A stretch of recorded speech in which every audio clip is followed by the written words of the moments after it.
আমি যে কোনো ক্যারেক্টার প্লে করতে পারি। বলিউডের যারাই ছিল সবাই খুব ভালো ছিল। উনি ভেরি প্রফেশনাল। দর্শকের থেকে কেমন রেসপন্স পাবো তারপরই হচ্ছে আমি আগাবো। শাকিব ভাই যখন সেটে ছিল মানে তাকে দেখছি, তোমার যতগুলো মুভি হবে তার প্রত্যেকটা নায়িকা আমি হব। আমি তোমাকে পুলিশের হাত থেকে বাঁচিয়েছি।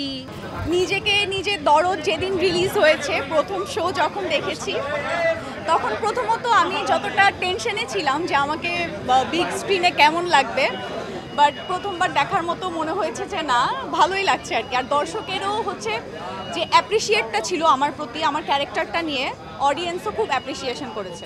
না আমি আর্টিস্ট, সো আমাকে যে কোনো ক্যারেক্টারেই হচ্ছে মানে ওন করতে হবে। আমি যে কোনো ক্যারেক্টার প্লে করতে পারি।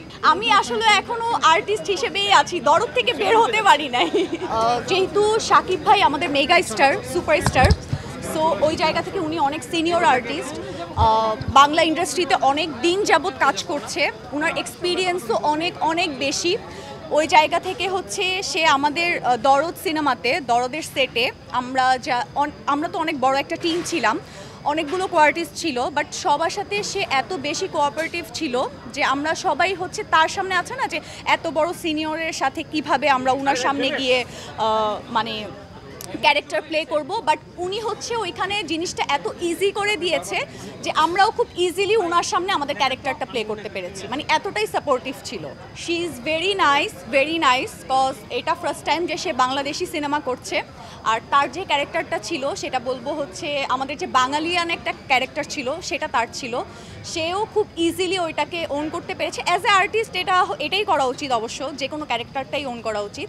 আর কোয়ার্টিস্ট হিসেবে বলবো সেও অনেক ভালো ছিল, আমাদের সবার সাথে অনেক ফ্রেন্ডলি ছিল, সেটেও খুব ফ্রেন্ডলি ছিল। ওভারঅল বলিউডের যারাই ছিল, যে আর্টিস্টগুলোই ছিল সবাই খুব ভালো ছিল। এটা বলবো যে আমরা যেহেতু হিন্দি ল্যাঙ্গুয়েজটা আমাদের বাংলাদেশে মোটামুটি সবারই নোন একটা ল্যাঙ্গুয়েজ, এটা আমরা কম বেশি সবাই জানি। সো ওই জায়গা থেকে আমারও একদম না যে হিন্দি একদম জানা ছিল না, আমার জানা ছিল। বাট আমি যখনই হচ্ছে বানারস যাই, আমি আমার স্ক্রিপ্টটা পাই, ওইটা টোটালি হচ্ছে একটা হিন্দি স্ক্রিপ্ট ছিল। আর যেহেতু আমি হিন্দি মোটামুটি জানি, সো ওইখানে গিয়ে এতবার আমি স্ক্রিপ্টটা পড়েছি যে এরপর আমার আর মনে হয় নাই যে আমার মানে ভাষায় আর কোনো প্রবলেম হয়েছে ডায়লগ দিতে। ওইটা তো আমি বললামই যে শাকিব ভাই অনেক বেশি সাপোর্টিভ ছিল, সবার সাথে অনেক নাইস ছিল, যার কারণে আমাদের ওই নার্ভাসনেসটাও ছিল না। ভাইয়ার সাথে কাজ করতে অনেক ভালো লেগেছে।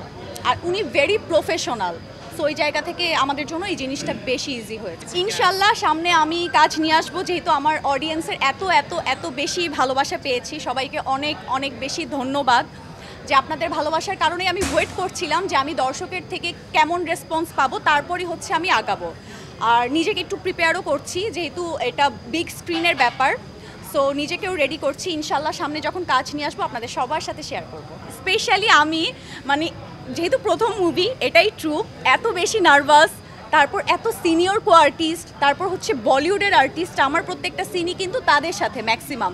সো ওই জায়গা থেকে আমি এত বেশি নার্ভাস, আমি না মনে হচ্ছিল যে আমি আমার জগৎটাতেই আছি। সারাদিন স্ক্রিপ্ট পড়তেছি, আয়নাতে দাঁড়িয়ে নিজে প্র্যাকটিস করতেছি। আমি সারাক্ষণ মানে ফ্রি টাইমে আমি বা হচ্ছে যখন শাকিব ভাই যখন সেটে ছিল মানে তাকে দেখছি, আমি মানে সারাটাক্ষণ এরকমই ছিলাম। সো ওরকম আমার স্পেশালি কোনো মুভমেন্টস নেই। একটা ডায়লগ ছিল, এটা হচ্ছে আলোক জৈনের সাথে ছিল আমার, এটা মিডলে আছে, যে আমি বসেছিলাম বলতেছিলাম যে মেক ইট ইকুয়াল। আমি তোমাকে পুলিশের হাত থেকে বাঁচিয়েছি, আমি তোমাকে মিডিয়ার হাত থেকে বাঁচিয়েছি, সো এখন এটা বরাবর করতেই হবে। সো নেক্সট 10 ইয়ার্সে তোমার যতগুলো মুভি হবে তার প্রত্যেকটা নায়িকা আমি হব। এটা বাংলায় ছিল। না এটা হচ্ছে আমাদের যে ক্যারেক্টারের ডিরেক্টর ছিল ওনার সাথে।